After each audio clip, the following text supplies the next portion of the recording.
Барлықтарыңызға сәлем, қалдарыңыз қалай? Бүгін сіздермен фермаға қажетті керек заттармен бөліскім келіп отыр алғашқында. Ал кеттік болмасам.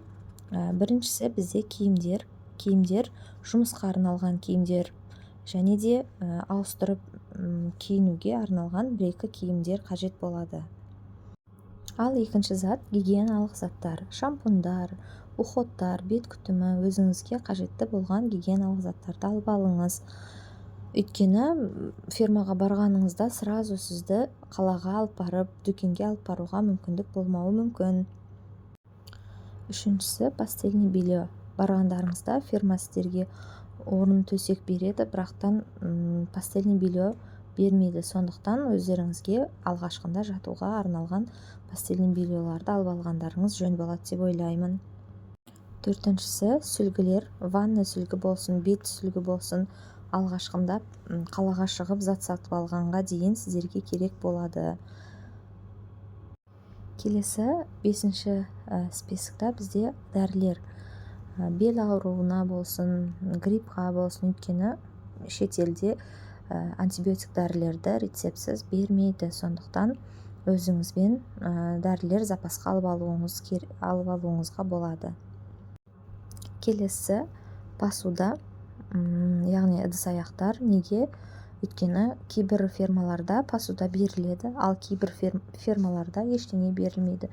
Сіз өзіңізбен алып келуіңіз керек болады. Кейбір фермаларда посуда береді дегенім, сізден алдыңғы істеп кеткен кісілердің қалып қойған ыдыс-аяқтары болуы мүмкін, соларды сіздерге беру мүмкін. Ал кейбір фермаларда олар болмауы мүмкін, сондықтан запасқа 1-2 посуда алып алғандарыңыз жөн болады, пока қалаға барып сатып алғанға дейін. Келесі 7-ші орында бізде қазы. Неге? Өйткені мына жақта жылқының етін жемегендіктен сіздер қазын сағынуларыңыз әбден мүмкін. Сондықтан қазын алып алсаңыздар болады. Чемоданға салсаңыздар 4-5 штуктап алсаңыздар да болады. Сосын қазыны менің ақылым сіздерге фольгаға орамай, жай ғана пищевой пленкаға орағандарыңыз жөн. Өйткені кейбір тексерулерде контрабанда деп ақтарып етіңізді, қазыңызды алып қою мүмкін. Келесі 8-ші орында бізде 1-2 күндік тамақтар. Өйткені жаңағы айтқанымдай, сіздерге фермаға барған күні дүкенге баруға мүмкіндік болмауы мүмкін. Сондықтан 1-2 күн аш қалмау үшін 1-2 күндік тамақтар алып алсаңыздар болады.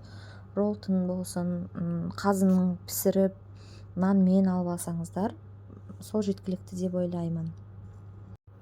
Ал келесі 9-ші орында бізде аяқ киімдер.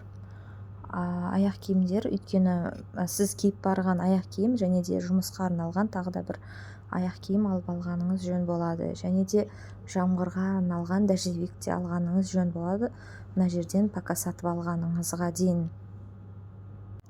Келесі бізде сіздерге қажет болмауы мүмкін, бірақтан бұл сіздерге пайдалы болады деп ойлаймын. Бұл бізде темекі. Темекіні сіздер 10 блокқа дейін алып өтсеңіздер болады, тек қана чемоданмен. Не үшін ол қажет десеңіздер, фермаға барып сіздер оны сатуларыңызға болады. Фермадағы украиндар болсын, румендар болсын, либо өзіміздің қазақтар сол темекіні сатып алады. Сіздер сол арқылы жолға кеткен қаражаттың хотя бы жартысын болса да шығарып алуларыңызға болады. Мен ойлаймын, бұл ақпарат сіздерге пайдалы болды деп. Және де осы заттардың барлығын чемоданмен алып келгендеріңіз жөн. Ал ручной кладқа желательно ештеңе алмаңыздар. Алсаңыздар да тамақ алсаңыздар болады. А так былай мынандай темекі болсын, қазы, ет деген заттарды ручной кладқа алмағандарыңызды кеңес беремін.